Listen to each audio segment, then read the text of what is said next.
chegando com mais um Sala de Entrevistas. Que bom que você está recebendo a gente novamente na sua casa. E época de férias, verão, não tem como e não tem outro assunto a se falar quando é ir para a praia, aproveitar, mas tem muito risco. É água viva, é mar e fora isso tem piscina, tem lagoa, tem rio, tem tudo isso. O Corpo de Bombeiros Militar de Santa Catarina há anos vem fazendo um belo trabalho na Operação Verão, tentando alertar banhistas, turistas, enfim, para esses perigos e os pais, principalmente com as crianças. E sobre todos esses assuntos, a gente vai conversar hoje aqui no Sala de Entrevistas com o Major, subcomandante do 4º Batalhão daqui de Criciúma, do Corpo de Bombeiros Militar de Santa Catarina, Renan Fernandes. Major, obrigada pela presença.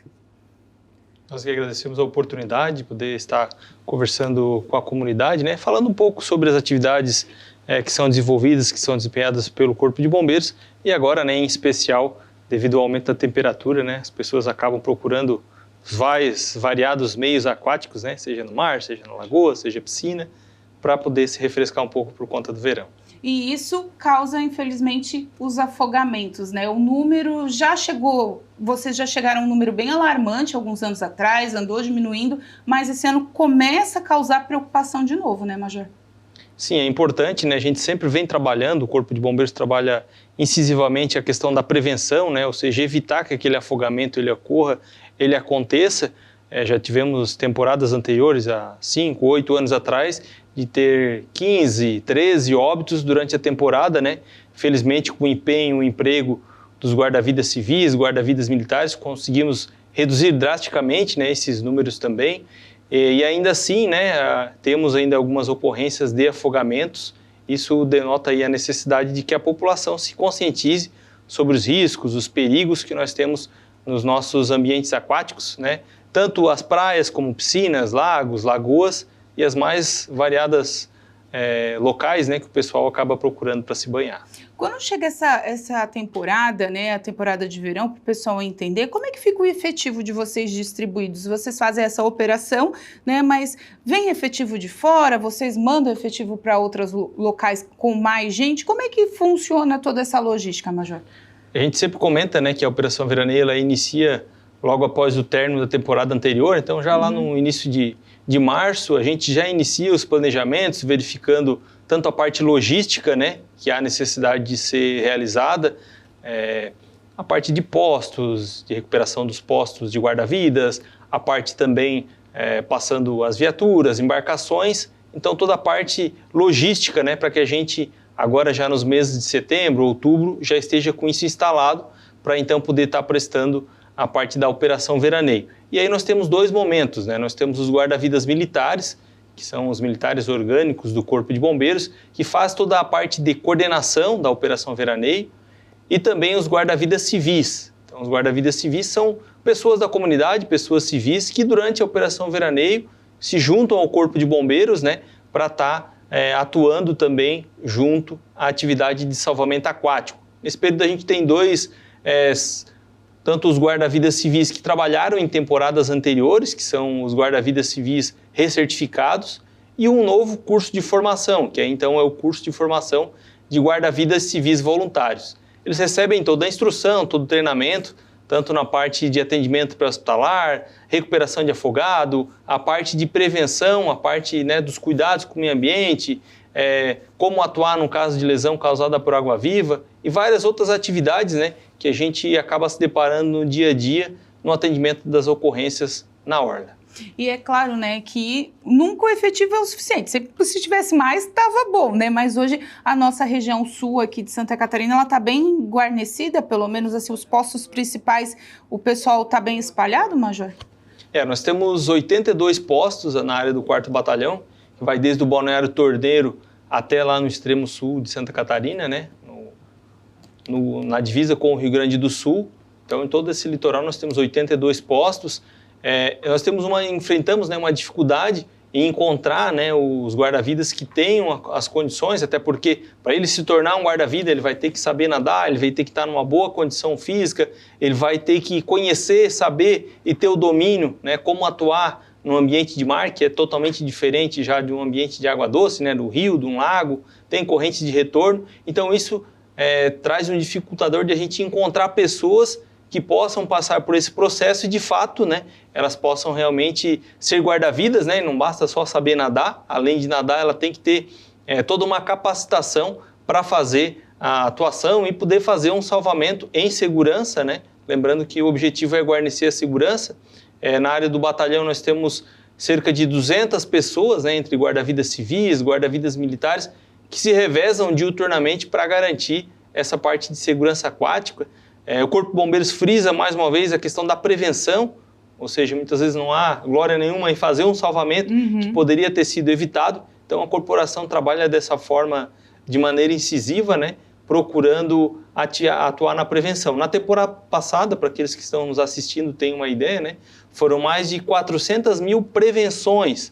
Então, as prevenções são justamente as atividades de apito, uma orientação, uma sinalização de local perigoso, uma orientação, uma conversa. Então foram mais de 400 mil ações realizadas pelos nossos guarda-vidas de maneira a garantir a segurança aquática da região. Que às vezes as pessoas estão na praia e chega o guarda-vidas, chega a pessoa ali para orientar, às vezes, tá, vamos sair, porque senão ele não para de apitar, porque ele é chato e tal, mas não, aquilo ali é uma prevenção, porque às vezes você tá ali na praia num momento de diversão, você desliga do mundo, né, e não sabe que ali naquele pedaço tem uma corrente, ou então, eu conheço a praia, mas a praia ela fisicamente está no mesmo lugar, mas o mar muda toda hora e todo momento, né, Major? Exatamente, então a gente tem que ter essa preocupação, né? Uma grande quantidade de pessoas que são monitoradas pelos guarda-vidas, né? E aí nós temos vários outros locais, eles acabam mudando, né? As correntes de retorno de acordo com a condição de vento, condição de maré, acaba mudando a característica, né? Lembrando que principalmente relacionado à nossa região aqui do 4º Batalhão, na sua quase que totalidade são mar aberto, né? Então isso acaba com que a gente tenha mais dias, né? Em mais locais perigosos também, e tem uma quantidade bem maior, né, de bandeiras vermelhas que indicam a necessidade de ter uma cautela muito maior no ambiente aquático. A gente está falando bastante de mar, mas a questão das piscinas também chama atenção, né? Principalmente voltado para as crianças, né, Major? É muito importante, Michele, a gente aborda, né, não raras vezes, não só aqui na nossa região, mas em outras regiões também, várias mortes por afogamento de crianças, de recém-nascidos, ou mesmo de crianças que começam a caminhar, começam a andar. O pai ou a mãe às vezes dá aquele pequeno descuido, né? Uma ida ao banheiro, vai buscar um negócio na cozinha e tal, e quando volta se depara com uma questão de afogamento, né? E a gente sempre lembra que esses tipos de afogamento eles são evitáveis, né? E a criança é bastante imprevisível. No momento de bobeira de um pai, de um responsável, pode ser crucial, né, para que aquela criança venha a se afogar. Então é importante que os pais mantenham, né, a vigilância constante. Se você estiver num lago, numa lagoa, numa piscina, é importante que você não fique muito distante da criança, né? Esteja pelo menos aí a distância de um braço, de forma que se ela viesse a afogar, ou se ela vier até o mal súbito, isso também se relaciona a idosos, né? Para que tenha sempre condições de fazer a retirada daquela pessoa em segurança também. E os baldes também, né, Major? Porque às vezes a gente, vai dar banho de mangueira, vai dar banho de balde, de bacia, tanque também de lavar roupa. Isso também, um descuido pode acabar acontecendo um acidente grave com a criança. Também, não somente baldes em si, mas até vaso sanitário. Outra situação que é importante a gente ressaltar, né, principalmente a criança ou o bebê em si, né, devido à anatomia, né, da criança, a cabeça acaba sendo ligeiramente maior, né, com peso maior do que o adulto. Então isso acaba mudando o próprio centro de gravidade. Com isso, o que acontece? Se a criança ela vier a se projetar num balde, numa piscina, dificilmente ela vai conseguir retornar, né, ficar em pé novamente. Então é outra diferença anatômica, né, na qual os pais, os responsáveis, têm que ter uma vigilância bem constante, porque não são raras as vezes, né, que nós temos casos de afogamento nos mais variados locais, né, seja um vaso sanitário, um balde, né, de uma mãe que está passando um pano e às vezes deixa um balde ali, até, vou lá torcer o pano e volta. Então isso pode ser, né, esse momento de descuido pode ser fatal para uma criança. Porque a gente já presenciou relatos disso aqui, né, na nossa região, e é sempre bom prestar atenção, né? Como o senhor disse, a criança é imprevisível. E no mar, mais ainda, né? Descuidou, eles estão correndo, né, Major? Outro ponto bem importante com relação ao mar em si, principalmente pessoas que são do interior e que têm um costume muito grande em visitar ambientes aquáticos de rios, lagos, lagoas, na qual a gente sempre acaba procurando o tal do remanso, né? Ou seja, o local onde está mais rasinho, onde está mais tranquilinho, né? Tu vai no rio, tu vai procurar o remanso, o local mais tranquilo. E se a gente transportar toda essa realidade para o meio ambiente do mar, por exemplo, isso já é totalmente diferente.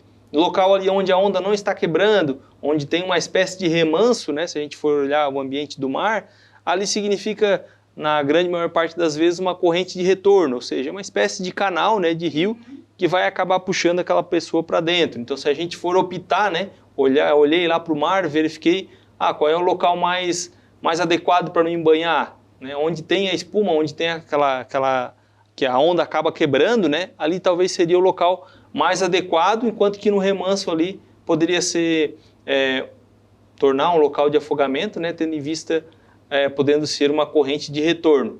E ainda assim, outro ponto bastante importante é que a pessoa, ao visitar o mar, procure locais que sejam guarnecidos pelo Serviço de Salvamento Aquático e ainda fiquei em dúvida, não sei qual é o melhor local para me banhar, onde é que fica mais adequado, essa bandeira aqui, será que aqui é perigoso, será que não é? Pergunte, né? Pergunte ao guarda-vidas, converse, verifique qual é o melhor local para mim tomar banho em segurança com a minha família, né? Com certeza o guarda-vidas vai orientar, né, o melhor local ali para que aquela família, né, aquela pessoa possa se banhar em segurança. O senhor falou dos rios, né? A questão dos rios também tem que tomar cuidado com as tormentas, com as chuvas de final de dia, né? Porque às vezes o rio tá ali bem calminho e na cabeceira dele já tá vindo a chuva e inesperadamente vem aquela água mais forte, onde também causa muitos acidentes e afogamentos, né, Major? Principalmente na nossa região, né? Nessa época de ano também, na qual a gente tem as famosas trovoadas no final do dia, né? Às vezes você está ali num ambiente, num local de rio, enquanto que num outro, né, mais acima tem uma grande quantidade de chuva. Isso, várias ocorrências tivemos relacionadas a isso também. Muitas vezes as pessoas acabam ficando ilhadas também, né, no local que elas estão, ou mesmo a questão, né, mais específica de um afogamento ou de uma outra situação que ela não consiga mais sair daquele ambiente, né, tendo em vista a grande quantidade de água, e às vezes você está no local ali e nem percebe, porque não está chovendo, olha, a temperatura está boa, está ok, mas lá em cima, né, não sabe que teve uma grande quantidade de chuva e isso acaba depois podendo estar influenciando ali E é bem inesperado, né, bem rapidinho, né? Quando vê, já vem bastante água e tem que sair correndo para evitar alguma coisa, né? Então, tem que ficar bem ligado, também. Bem atento, né? Gente, a gente vai para um intervalo rapidinho e voltamos falando não só de afogamentos, mas também tem outros perigos que o verão traz, principalmente nos domicílios. A gente fala disso já já.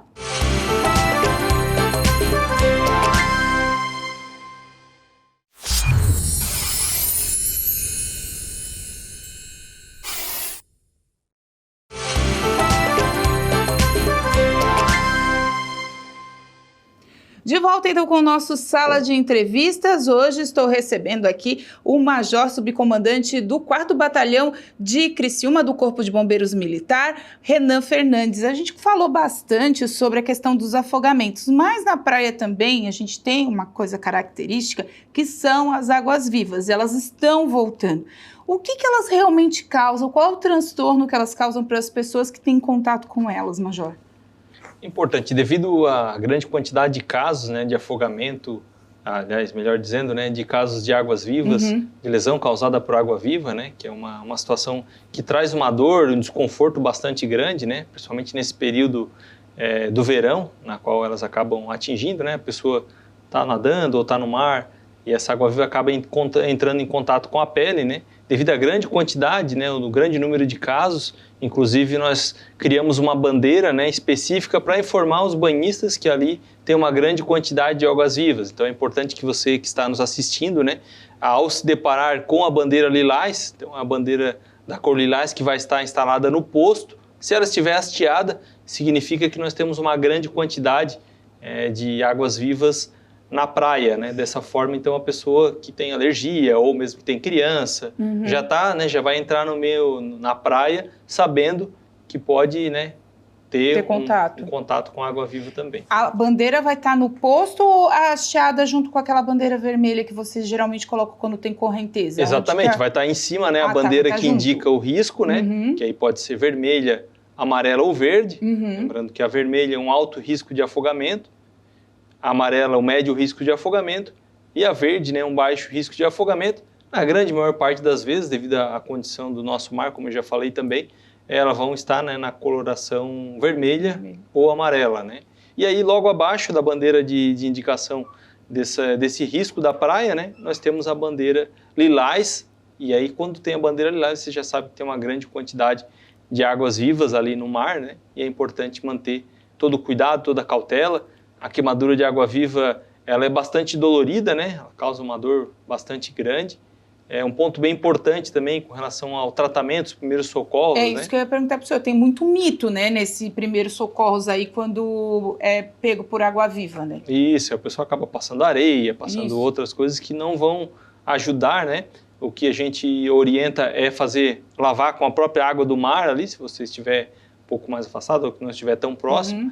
E aí se dirigir ao posto de guarda-vidas, né? Nós temos o vinagre, que vai neutralizar, né? Não significa que ele vai tirar totalmente a dor em si, mas dá uma sensação de alívio, e são uma espécie de bolsas, né, chamado nematocistos, e à medida que você raspa ou que você coloca água doce, ela acaba rompendo e aumentando ainda mais a lesão, né? Então o vinagre ele vai deixar aquele nematocisto inerte, de forma que vai diminuir, ou seja, não vai aumentar ainda mais a lesão, lembrando para não estar passando água doce, né?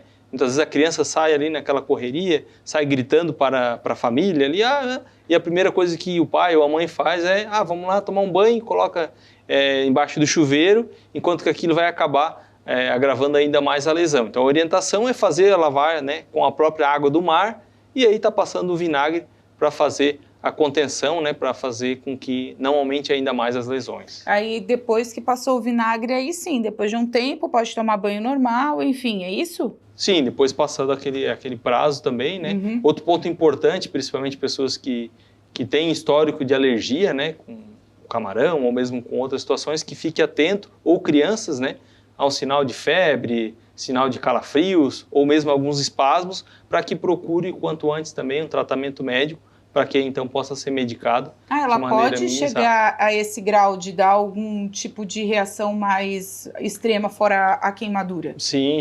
É importante que daí o familiar tenha essa vigilância, né? Pode dar vários outros sintomas, né? Calafrio ou mesmo febre. Então é importante se manter atento. Pode até ser várias, né? Que pode pegar a pessoa, não só uma ou até duas, dependendo do tamanho. Sim, uma extensão de pele, né? Ou locais mais sensíveis, né? Por exemplo, o rosto, pescoço, que aí são locais com uma sensibilidade maior, né? Essa questão da bandeira roxa começou esse ano, Major, ou ela já vinha em outras edições? Já tínhamos, já é a terceira temporada, né? Que ela vem sendo utilizada. Foi uma parceria que foi realizada com a Univale, lá de Itajaí, né? Na qual foi desenhado, né, uma forma de informar os banhistas. Ali no ano de 2019, 2018, nós tivemos uma grande quantidade de águas vivas, né, que visitaram a nossa região. Em todo o litoral foram números bastante grandes, né? Então, para que a gente pudesse ter uma forma de as pessoas já saberem, né, que tem uma grande quantidade de águas vivas, foi criada essa bandeira lilás para então indicar, né, a quantidade. E não manusear, né, Major? Isso é importante também, não tentar pegar com um pauzinho alguma coisa, porque elas fazem parte do sistema, não tem como acabar com as águas vivas, elas é parte da natureza, elas estão ali, é o ambiente delas, né? A gente que está invadindo, nós né? Estamos num ambiente diferente, né? Então e também não tem, né? Muitas vezes acabam relacionando com a temperatura da água, a temperatura está alta, ou mesmo alguns tipos mas não tem-se uma comprovação científica, né, do porquê que elas acabam vindo ali, né? Muitas vezes o pessoal fala, a água-viva atacou. Na verdade, ela não ataca, né? Ela não, né, ela é locomovida ali pelas correntes e tal. Então é a gente que acaba atacando elas, digamos assim, né? Acaba encostando e tocando, né? E não ao contrário, né? O ambiente é delas, a gente que está invadindo, mas tem que tomar cuidado. E uma questão que tem que tomar cuidado também é, olha, a gente fala gambiarra, porque não tem como, né? De verão. É tomada, é ar-condicionado ligado, é ventilador de teto, ventilador de chão, cervejeira. O pessoal acaba ligando tudo, às vezes, numa tomada só, e isso está sobrecarregando também as energias, sobrecarregando as tomadas, né? E pode causar curto, né, Major? É importante também essa situação dos incêndios, né? Aqui na nossa área, no 4º Batalhão, é um dos batalhões que ainda a gente tem uma quantidade maior de incêndios também. Trabalhamos muito forte a questão da prevenção, mas ainda principalmente as residências, né? As residências unifamiliares, na qual a corporação, inclusive, não tem esse poder de fiscalização, né? Onde a gente tem a maior quantidade de incêndios. E se nós formos pegar, né, as causas de incêndio, dentre elas está relacionada à parte elétrica e à parte de gás. Então, esses hoje seriam os dois maiores vilões, né, da parte dos incêndios em si, principalmente nas causas acidentais, para que você tome cuidado, principalmente a parte elétrica, né? Como você falou, a gente acaba, há alguns anos atrás, não tínhamos essa quantidade, essa enormidade de eletrodomésticos e de itens que utilizavam energia elétrica. Então, é importante sempre fazer um dimensionamento adequado daquela rede de energia, né? A gente coloca ar-condicionado, televisão, geladeira, chuveiro e acaba não redimensionando, né? Não trocando, não utilizando a bitola adequada daquela fiação ali e, por consequência, aumenta a temperatura, né? O efeito Joule, e aí, com o passar do tempo, vai indo, pega uma temperatura que nem hoje, um grande calor, uma temperatura elevada, né, e pode estar iniciando o incêndio. Então é importante, né, fazer sempre uma inspeção, né, na sua rede elétrica para que possa manter sempre a segurança. Essa é uma preocupação constante também de vocês dar essas orientações, porque as pessoas acabam esquecendo realmente fez a casa há 20 anos, era um tipo de fiação elétrica. Hoje, para você colocar um ar-condicionado, você tem que rever aquela fiação elétrica, porque talvez nem comporte, né, aquele aparelho na fiação que você tinha. No momento ele pode funcionar, mas depois com uma sobrecarga, talvez te dê um prejuízo maior do que ter visto a fiação antes, né, Major? Exatamente. Outro ponto bem importante, né, acaba acontecendo, o famoso vai tomar banho e quando vê tá lá no meio do banho e desarma o disjuntor, né? Aí continua, vai lá, liga de novo, toma banho, desarma o disjuntor. E aí o que muitas vezes, né, as pessoas acabam fazendo? Em vez de ir lá chamar um eletricista, dimensionar, ver o que está acontecendo, né, se tem alguma fuga de carga, se a fiação está correta, a gente vai, pega um disjuntor de 20, vai lá e compra um disjuntor de 40 amperes que agora não vai desarmar mais. Aí não vai desarmar, mas com certeza vai pegar fogo, porque aquilo já é de proteção, né, um objeto de proteção da rede que tem uma sobrecarga, ela vai desarmar. Então, se você colocar um disjuntor com uma potência maior, vai acabar que vai aumentar a temperatura e não vai desarmar, né? Então, isso com certeza vai estar originando o incêndio, né? Para procurar sempre um profissional especializado para fazer essa inspeção, a troca, né? Principalmente a parte elétrica, que é muito complicado. Antes da gente encerrar, Major, há alguns anos, até eu fazendo algumas reportagens sobre isso, chamou bastante atenção o número de insolação em crianças nas praias. Tem chego para vocês algum pedido de socorro, de ajuda com mais frequência com relação a isso? Porque a criança fica desnutrida mais rápido, é muito calor, a queimadura de pele também fica muito mais extensa na criança e ela é muito mais rápida. Tem chego isso para vocês também?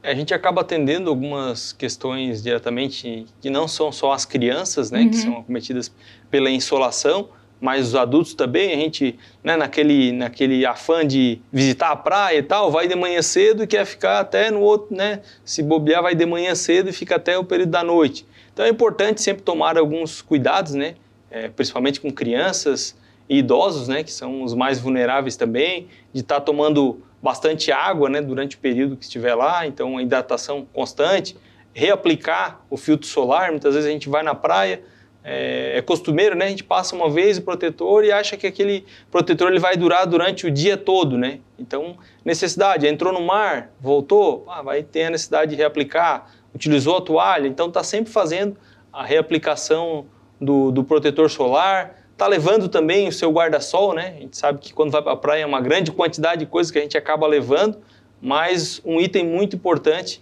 é o guarda-sol, né? E aquele período ali, entre as 10 e as 2 horas da tarde, que seriam períodos mais críticos, né, procurar estar evitando também o sol nesses períodos, principalmente, né, nas pessoas mais vulneráveis, as crianças e os idosos também. E a gente não pode encerrar sem aquela frase: água no umbigo, sinal de perigo. Água no umbigo, sinal de perigo. É outro ponto bastante importante que a gente trabalha, principalmente nos cursos que são fornecidos à comunidade, né? Nós temos aí o exemplo, o Projeto Golfinho, sim, sim, que esse ano a gente conseguiu trazer uma interiorização desse projeto, né? Ele era essencialmente realizado no ambiente de mar, na praia, né? Como vamos ter também esse ano, mas a gente conseguiu trazer para os 25 municípios do interior. Então nós tivemos o Projeto Golfinho lá em Treviso, lá em Praia Grande, lá em Cocal do Sul, lá em Uruçanga, em locais que não são atendidos por praia, né? Mas mesmo assim a gente sabe, como conversamos anteriormente, né? O afogamento ele acontece num lago, numa lagoa, numa piscina, num açude, num balde. Então é importante a gente trazer essa preocupação e acabar trazendo a parte de educação, né? Principalmente relacionado aos riscos de afogamento a crianças e adolescentes. Então, se beber também não vá para o mar, de preferência não beba e se divirta com consciência, né? Qualquer coisa, procure um posto dos guarda-vidas, é isso? Exatamente. Se você se deparar com uma situação de emergência, né? Principalmente um caso de afogamento, outro ponto muito importante, não tente fazer o salvamento se você não estiver habilitado para tal, né? Eu vi, tem alguém se afogando, no afã de fazer o salvamento, o que eu posso fazer naquele momento? Então, o que eu posso estar utilizando? Uma caixa térmica, uma garrafa PET, uma vara de bambu que eu consiga puxar a pessoa, uma corda, mas sem se tornar mais uma vítima. Vários casos, né, de atendimentos realizados pelo Corpo de Bombeiros, na qual nós temos 2, 3 vítimas, né? Uma vai tentar fazer o salvamento e acaba se tornando também mais uma vítima. Então, fiquem atentos, né, para essas orientações que são muito importantes e pode salvar a sua vida. Então, tá certo. Obrigada mais uma vez pela sua presença, sempre muito esclarecedora, até porque as pessoas têm que ficar atentas não só para esse verão, mas para todos. Inverno também, o pessoal vai para as outras praias, outros lugares do país, enfim, são orientações para a vida que, se todo mundo seguir, tem umas férias aí bem tranquilas, né, Major? Exatamente, nós aqui agradecemos a oportunidade, lembrando que o Corpo de Bombeiros está à disposição da comunidade através do telefone de emergência 193 e quando os segundos contam, conte com a gente. É isso aí. Você também quiser rever essa reportagem, essa entrevista, e se você também quiser compartilhar com as pessoas aí, fique à vontade. Entre no nosso canal do YouTube /TV Primavera Criciúma, que vai ficar à disposição para você espalhar essa informação aí para quantas pessoas você quiser. E se quiser rever também novamente essa entrevista. Gente, a gente fica por aqui. Até o próximo programa.